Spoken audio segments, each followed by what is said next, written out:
तो जैसा कि आप लोगों को पता ही है कि जैसे ही चुनावों की उद्घोषणा की जाती है, चुनाव की उद्घोषणा के साथ ही मॉडल कोड ऑफ कंडक्ट या आदर्श आचार संहिता प्रभावी हो जाती है। तो चूँकि इलेक्शन का अनाउंसमेंट हो चुका है और इलेक्शन के अनाउंसमेंट के साथ ही चुनावों में झारखंड में और हमारे साहिबगंज डिस्ट्रिक्ट में मॉडल कोड ऑफ कंडक्ट और आदर्श आचार संहिता लागू हो चुकी है। तो जैसा कि आप नाम से ही स्पष्ट है कि आदर्श आचार संहिता का मतलब होता है कि सभी राजनीतिक दलों के कैंडिडेट से, सभी राजनीतिक दलों से, प्रेस मीडिया के बंधुओं से और जितने भी लोग हैं उन सभी से ये उम्मीद की जाती है कि वो जो एक डेकोरम है उस डेकोरम को बनाए रखेंगे और ऐसी कोई भी चीज़ नहीं करेंगे जिससे चुनावों पर नकारात्मक प्रभाव पड़ता हो या जिससे चुनाव दुष्प्रभावित होता हो। तो इसी क्रम में आज जो ऑनरेबल इलेक्शन कमीशन के द्वारा चुनावों की उद्घोषणा की गई, उसके क्रम में स्पेशली साहिबगंज के कंटेक्स्ट में और राजमहल के कंटेक्स्ट में मैं बताना चाहूँगा कि हम लोगों के यहाँ 2 चरणों में चुनाव है झारखंड में, जिसमें साहिबगंज डिस्ट्रिक्ट में जो चुनाव होना है वो सेकंड फेज़ में होना है। सेकंड फेज़ के लिए डेट्स कुछ इस प्रकार हैं, सभी लोगों को मालूम होगा लेकिन फिर भी बता देना बेहतर रहेगा। साहिबगंज ज़िले के अंतर्गत 3 विधानसभा सीट्स हैं, जिसमें पहली राजमहल, दूसरी बोरियो, तीसरी बरहेट। बड़हरवा का कुछ पार्ट, बड़हरवा ब्लॉक का कुछ पार्ट पाकुड़ असेंबली कॉन्स्टिट्यूंसी का पार्ट है और गोड्डा में सुंदर पहाड़ी और बोअरी जोड़ वो क्रमशः है बरहेट और बोरियो का पार्ट है। तो इस प्रकार से हमारे ज़िले में कुल मिलाकर के जो है 1 फुल एसी और 3 पार्ट एसी आते हैं। तो इन तीनों सभी जगहों पर जो चुनाव का जो अधिसूचना जारी होगी, नोटिफिकेशन होगा, वो नोटिफिकेशन 22 अक्टूबर 2024 को नोटिफिकेशन होगा। नोटिफिकेशन का मतलब ये होता है कि उस दिन जो डिस्ट्रिक्ट इलेक्शन ऑफिसर हैं वो अधिसूचना जारी करते हैं, चुनाव की नोटिफिकेशन जारी करते हैं और उसके बाद जो है कैंडिडेट्स लोग अपना नॉमिनेशन करना प्रारंभ करते हैं और अन्य जो भी एक्टिविटीज़ हैं उसके बारे में हम लोग उसमें उल्लेख करते हैं।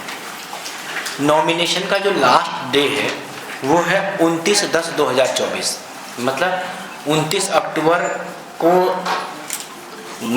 जो नाम निर्देशन है उसकी अंतिम तिथि घोषित की गई है। स्क्रूटनी जो होती है, समीक्षा जिसको बोला जाता है, वो 30 तारीख को, 30 अक्टूबर को होगी। उसके बाद नॉमिनेशन वापस लेने की जो तारीख है वो 1 नवंबर 2024 होगी। मतदान की तिथि 20/11/2024 को निर्धारित की गई है और मतगणना की तिथि 23/11/2024 को निर्धारित की गई है। तो इस प्रकार से जो साहिबगंज ज़िले में 1 फुल एसी और 3 पार्ट एसी हैं, उन तीनों पार्ट एसियों में इस प्रकार के शेड्यूल को फॉलो किया जाएगा और इस दौरान पूरे लगभग 1 माह और 10 दिनों तक संपूर्ण झारखंड में आदर्श आचार संहिता प्रभावी रहेगी। अब बात करते हैं कि जो आदर्श आचार संहिता लागू होती है तो उसके उपरांत क्या क्या कार्रवाइयाँ की जानी है। आपके माध्यम से मैं सभी लोगों को बता देना चाहता हूँ कि जितने भी हमारे सरकारी प्रेमाइसेस हैं, जितने भी सार्वजनिक स्थल हैं, उन सभी सार्वजनिक स्थलों से जो एडवर्टाइजमेंट है वो एडवर्टाइजमेंट को हटाना होगा। इसके अलावा अगर 72 आवर में अगर आपके निजी घरों में भी किसी व्यक्ति का, कोई राजनीतिक दल का फ़ोटो लगा हुआ है तो उसको आपको इनिशियली हटाना होगा और तदुपरांत जब कैंडिडेट फाइनल हो जाएगा उसके उपरांत आप लगाने में परमिशन से आप लगा सकते हैं और वो जो लगाने का खर्च होगा वो कैंडिडेट के उसमें और राजनीतिक पार्टी के जो व्यय है उसमें शामिल किया जाएगा। इसके अलावा इस डिस्ट्रिक्ट में साहिबगंज ज़िले में कुल 133 सेक्टर्स बनाए गए हैं। 133 सेक्टर्स का मतलब है कि हर एक सेक्टर को औसतन 8 से 10 बूथ की जिम्मेदारी दी गई है, जहां पर सेक्टर दंडाधिकारी और सेक्टर पुलिस ऑफिसर्स को नियुक्त किया जाएगा। वो अपने अपने सेक्टर्स में सबसे पहले एश्योर्ड मिनिमम फैसिलिटीज़ को देख लेंगे, उसके उपरांत पोल डे के दिन उनकी क्या क्या एक्टिविटीज़ रहेगी, और पोस्ट पोल होने के उपरांत अपने सभी पोलिंग पार्टीज़ को वो रिसीविंग सेंटर तक ला करके उनको ईवीएम जमा कराने के उपरांत ही उसको छोड़ सकेंगे। इसके अलावा ज़िले में एक डेडिकेटेड कंट्रोल रूम बनाया गया है, जो कि आप लोगों को पता है। वो कंट्रोल रूम हमारा जो पूर्व का ही कंट्रोल रूम है, वो कंट्रोल रूम इलेक्शन के कंट्रोल रूम के रूप में भी कार्य करेगा। कुल मिलाकर अब तक जो है साहिबगंज ज़िले में चेक नाकों की जो संख्या है, वो चेक नाकों की संख्या लगभग 15 है। जो हमारे इंटरस्टेट चेक नाके हैं उसमें 7 बड़हरवा में हैं, जो कि मालदा और जो कि मुर्शिदाबाद की बॉर्डर्स पर हैं। उसके अलावा 4 मालदा में हैं, 2 आपके भागलपुर में, 1 कटिहार डिस्ट्रिक्ट में है। इसके अलावा 2 इंटर डिस्ट्रिक्ट हमारे चेक नाके भी हैं। उन चेक नाकों के माध्यम से हम लोग 24/7 इस चीज़ को देखेंगे कि किसी भी तरीके के जो अवैध चीज़ें हैं या अवैध पैसों की या अवैध जो शराब है या इसके अलावा ड्रग्स है, इसकी अगर सप्लाई की जा रही है जो कि वोटर्स को प्रभावित कर सकती है, उसको रोकने का कार्य करेंगे।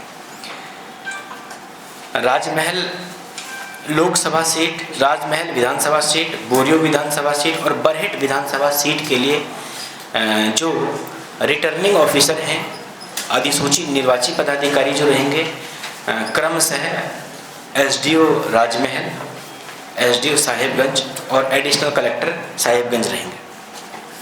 हमारे कुल साहिबगंज डिस्ट्रिक्ट में जो एक मतदान केंद्रों की संख्या है वो 1008 है, जो 728 जो बिल्डिंग लोकेशंस है उन पर सिचुएटेड है।